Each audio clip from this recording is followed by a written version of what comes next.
Storm Alert Weather 12 with meteorologist Sarah Kress. Look out across the region this morning and it's chilly heading out the door. We're seeing overcast skies and activity has dwindled a little bit from what we were seeing with that first round of precipitation move through. But as we switch into the afternoon, it's really going to be picking up through our evening and into the overnight hours. But notice now we're dealing with some lighter showers along the Cascades. At the bigger picture, lighter showers elsewhere. We're starting to see that first front push out of the region. But out at the bigger picture, we are tracking that next system that is going to be bringing through more rounds of snow, rain, and some gusty winds this time. So let's look at what we can expect for those highs today. We have 44 for Medford, 40 for Klamath Falls, 46 for Wairika, 43 for Grants Pass. Along the coast, 49 for Brookings. Winds are going to pick up throughout our day today, especially as we see that next front begin to push its way in. We'll see those strongest gusts for higher terrain areas and over east side, but it will start to settle as we switch over into tomorrow morning. With that being said, we have a wind advisory in place from 7 a.m. this morning until 7 p.m. tonight for Lake County, including areas near Summer Lake and along 31. That's where we'll see those strongest gusts, possibly up to 55 miles per hour. Now, when it comes to more rain, we'll see more rain along the coast, anywhere from about an inch on the higher end to about a half an inch from this next round of rain. But with that being said, snow is definitely going to be the bigger impact with this system into southern Oregon.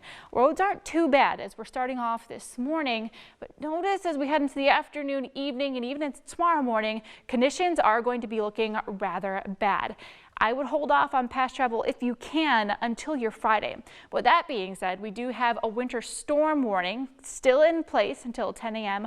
tomorrow, and seeing where we'll see most of that snow, it is going to be into higher terrain. We can expect to see a couple of feet by the time this storm system has pushed its way out from the past few days. But we're still expected to see snow east side through those passes, as well as travel will be rather slick along 140 and 97 through the next few days. Now, when it comes to snow levels, that also is a big topic through the next few days because they will be dropping rapidly and rather low when we see cold air move in behind this front. So with that being said, we do have multiple winter weather alerts in place now for areas west side and also still in place for western Siskiyou County and over east. Now this Jackson County one has been adjusted for elevations above 1,500 feet. So we have the possibility for some snow to mix in.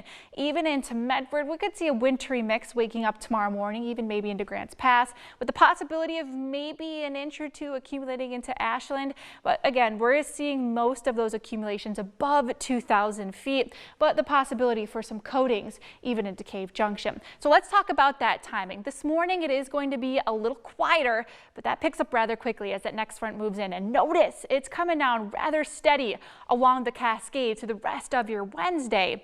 We'll start to see that switch over as we hit those dark hours with some lowering snow levels for west side areas. And then we'll start to see that wrap up as we switch over into your Thursday. But waking up tomorrow morning, do expect to see travel impacts mainly along the Cascades, but even into some lower west side passes. Now this system will depart, and finally into Friday we'll see drier conditions and will more than likely be dealing with some areas of valley fog. But here's a look at your 7 days for the coast. We'll see showers continue into your Thursday, but should wrap up by the time you head into your afternoon.